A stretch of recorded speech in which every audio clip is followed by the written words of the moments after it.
सच ये है, तुम ताकतवर से नहीं डरते, तुम अपने अंदर के खौफ से डरते हो। अगर तुमने कभी वर्दी देखकर आवाज दबाई है तो ये वीडियो तुम्हारे लिए है। ताकत चीख कर नहीं आती, तुम खुद उसके सामने टूट जाते हो। कभी तुमने नोटिस किया है, एक आम इंसान जो बाहर से बिल्कुल नॉर्मल नजर आता है, जब वो किसी ताकतवर आदमी के सामने आता है तो अचानक उसकी आवाज धीमी हो जाती है, लफ्ज बदल जाते हैं और आंखें नीचे झुक जाती हैं। मिसाल के तौर पर एक स्टूडेंट जो अपने दोस्तों के सामने उस्ताद की बुराई करता है कि सर को कुछ नहीं आता, वही स्टूडेंट जब अकेले टीचर के सामने खड़ा होता है तो सीधा खड़ा नहीं हो पाता, सिर्फ एक लफ्ज बोलता है और वो लफ्ज है जी सर। तुम जानते हो क्यों? क्योंकि ताकत सामने आ चुकी होती है। ये सिर्फ उस्ताद की मिसाल नहीं, फर्ज करो एक आम शहरी जो घर बैठकर हुकूमत को कोसता है, टीवी बंद करके कहता है ये सिस्टम खराब है, सब करप्ट है। लेकिन जब वही शख्स किसी वर्दी वाले के सामने होता है तो उसकी आवाज धीमी हो जाती है और वो खामोश हो जाता है। देखो, ताकत जवाब नहीं मांगती, ताकत सिर्फ खौफ पैदा करती है। अब बात करते हैं कि आखिर असल मसला क्या है। देखो, लोग ताकतवर इंसान को खुदा समझ लेते हैं, हालांकि वो भी आम इंसान ही होता है।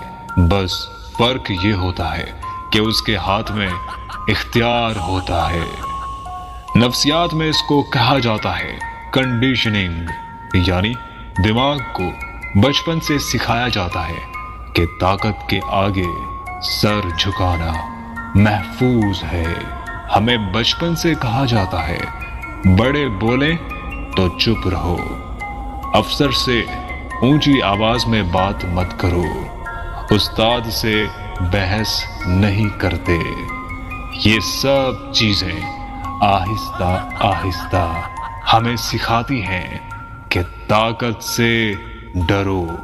लेकिन हकीकत क्या है? देखो, अक्सर ताकतवर लोग खुद अंदर से कमजोर होते हैं, वो भी खौफ में जीते हैं, लेकिन वो अपना खौफ दूसरों पर मुसल्लत करते हैं। सबसे खतरनाक हकीकत ये है, ज्यादातर लोग लड़ नहीं सकते, इसलिए वो झुक जाते हैं। वो आजादी नहीं चाहते, वो सिर्फ मसले से बचना चाहते हैं, और यही चीज ताकतवर लोग इस्तेमाल करते हैं। ताकत चीख कर नहीं आती, ताकत खामोश रहती है और इंसान खुद ही टूट जाता है। याद रखो, जो इंसान ताकत से नहीं डरता वो इंसान से नहीं, अपनी सोच से आजाद हो चुका होता है। और जो इंसान अपने अंदर के खौफ को मार लेता है वो कभी किसी के सामने नहीं झुकता, क्योंकि असल ताकत कुर्सी में नहीं दिमाग में होती है। ताकत बाहर नहीं होती, ताकत तुम्हारे अंदर होती है। लेकिन सिर्फ वो लोग इसे जगाते हैं जो सच सुनने की हिम्मत रखते हैं। अगर तुमने अभी तक सब्सक्राइब नहीं किया तो समझ लो तुम खुद को कंट्रोल होने दे रहे हो।